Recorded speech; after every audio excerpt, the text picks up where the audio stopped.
Hey everyone, this is Jason Long with Cantata Health Net Solutions Division, and I am here today with Kevin McCormick, who has been in this industry now for 30 years. Is that right, Kevin? Just about 30 years. 30 years. And you've worked as, let me make sure I got my notes. You've worked as an accountant, a controller, you've worked in support as a product manager, in development, in training, in implementation, and really across the entire area of software in this industry. Is that pretty much right on? That's correct. I was an administrator in training before I left and joined the software company that we ended up bringing into those facilities at the time. All right. So today we're going to be talking about the CMP. That is the civil money penalty and the reinvestments for that. So tell me, what is the problem with what is the CMP and what does it address? And tell me, what's the CMP? What does it address? How does it solve things? Yeah, so that's a good question. What's the civil monetary penalty? Is CMS imposes fines against nursing homes, nursing facilities, skilled nursing, and for each incident they're not in compliance. Whether from a for example. They come in and you're doing a survey. The survey process comes back with, substantial issues and they don't get fixed, they get fined. And those fines, CMS collects. And what they did, instead of going back and dumping it into the budget, what they've done is give it back to the states to reinvest in the local facilities in that particular state. And the money is substantial. Sometimes it can be, a fine of $1,000, $10,000, $20,000, $100,000, depending on what the issue was. So what they've done is said the state. The first thing I think we should go back is that those funds are typically used when any facility is decertified and the residents have to move, get transferred back to home, back to another facility or another skilled nursing facility. They use those funds to do that. So any facility that's closed down, those funds are used primarily for that. But there's certainly leftover funds, and those funds they want reinvested into the facilities in the state to support the activities and to benefit the nursing home residents. And the key point of this is to improve the quality of care and the quality of life for the residents in that facility. Okay. So, and that could be training of staff. It could be infection procedures or any quality care aspect of the facility. And the goal, in the end, is to increase the quality of care using the funds from the penalized nursing facilities to give the appropriate care to the residents. That's basically what it boils down to.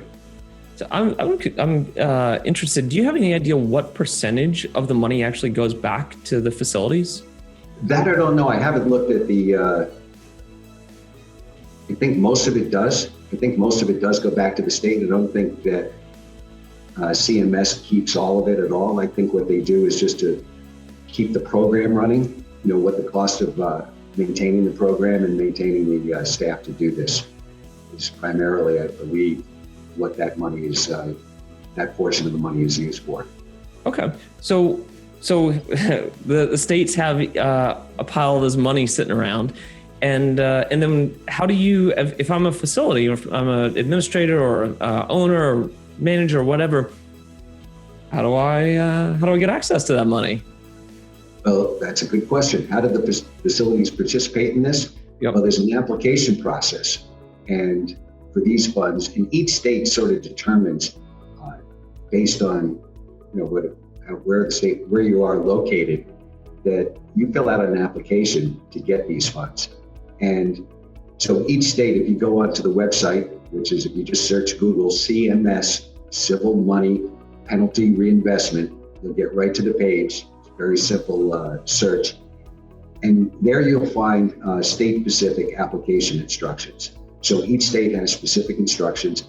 And one of the nice things about this is you go ahead and put an application in, the turnaround time is not going to be 6 months, a year. This is 30, 60-day type of turnaround. So they move pretty quickly, and they want to give the funds back to help the residents in that particular state.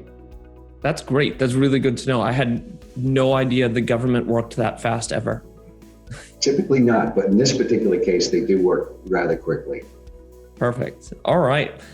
So what can that money be used for?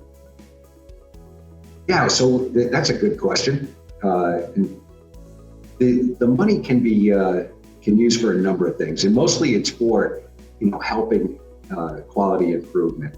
And on their website, there's a number of toolkits out there, so you can go in.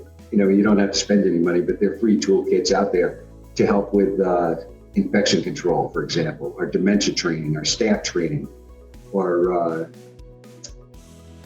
interaction with the community. So this is the type, anything that's going to help the nursing facility give a better life to the residents while they're in the facility. Okay. So basically, it's going to be it's there to support the residents, and so it's all about improvement initiatives. Okay, and all of that. Where would we find the information on that, on like how it can be used? Is that just in that same place where you search CMS and that's over there? It gives you a list of qualified ones. There's a whole list out there, so you can see all the qualified items that have been okayed by each and every state. And sometimes it's not just one facility; it's multiple facilities get together, and maybe it's a third party, such as a company that does trainings, for example. They might get together 25 facilities and pull them all together to do the training jointly. Or it could be an individual facility wants to get an iPad. So, and this is something that recently came up, and they've been using the money for it, is that you get $3,000 and you get a few iPads. And during the pandemic, where there's no person-to-person contact, where the family member cannot go into the nursing facility, and you see on TV, the family members outside with a sign by the car, "We love you, Papa." But what it allows for is the nursing facility to spend the money, especially at this point in time. They don't have the money to spend. They can spend it on an iPad, for example, and be able to, and the resident can FaceTime with family members and get that closeness, which they don't have it currently. So, that's a great use of the funds. Okay. I'm kind of curious, at Net Solutions, we've got our new family portal coming out. Any idea if that money could be used for the family portal? I'd have to look into that one. I'm not 100% sure. We'll have to look. Yeah, we should definitely take a look at that one. Another example of how the funds were used was a Wisconsin nursing home, Parkview in Oshkosh, Wisconsin. They, an innovative program they started called Write Your Life. So over 4 days, high school and college students went in, and there was facilitated engagement between the residents and the students through a workshop to engage the residents and the students in music, poetry, and art. And what they did was share the memories with the students using mementos that were provided by the residents' family. And after all the days together that they had, they reunited a few months later for a book party, where the residents were presented with a printed book of the memories that they had shared with the kids. And the goals of this was to provide an impact to the relationship building between young adults and the elderly. And it turned out to be a very impactful piece. So it's not always just quality improvement. It's the improvement of the life of the resident. That is a really that's a great thing to do. It's interesting you bring that up, because I've kind of thought in the past about doing more to bring together long-term care facilities with specifically with students to connect those generations. So I think that's a really interesting one. Is there information online about that? Do you know? There is, actually. So you can go on that same website and be able to find that rather easily. Okay. I'll also make sure that there's a link in our article about that one for sure. And of course, links for everything else as well. So if I'm a nursing if I'm a skilled nursing facility, how do I participate? How do I, is it just like fill out the form and then I get going and then I'm all set? Is there anything else I need to know about? No, that's about it. Well, you have to have a project in mind. Okay. And, look to see if that project has been funded in the past. And if it has, go ahead and fill out the application, go through. And what you're trying to do, especially during the pandemic, is you're trying to decrease the loneliness and increase the the quality of life in your facility.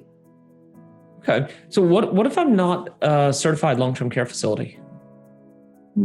Unfortunately, it's only for skilled nursing facilities. So you have to be a licensed skilled nursing facility in Medicare, Medicaid program. It's not for assisted living, and it's not for other senior cares. Okay. And can I run more than one? Is this like a one-off thing, or like can I keep applying over and over and over again? It's one of the things you can keep applying over and over again as long as there's money out there. And I'm sure that, if you keep getting it and no one else gets it, they might say, hey, leave a little for someone else. But yeah, it's out there. Go for it. I think it's a great idea and a great way to, help the residents in our long-term care facilities.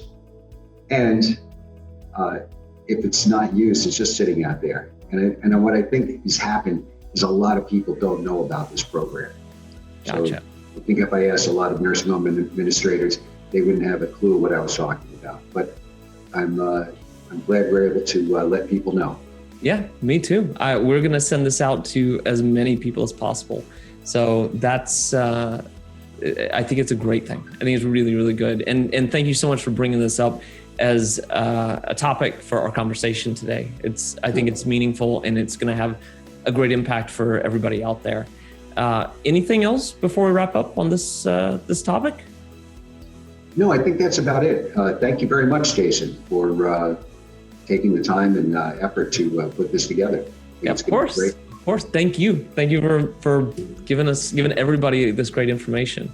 So if people want to reach you, how would they reach out to you? They can send me an email, Kevin.McCormack, McCormack @cantatahealth.com. Perfect. All right. Fantastic. Thank you so much. And this article and this video will be up shortly. All right. Thank you very much. Talk to you soon. Bye.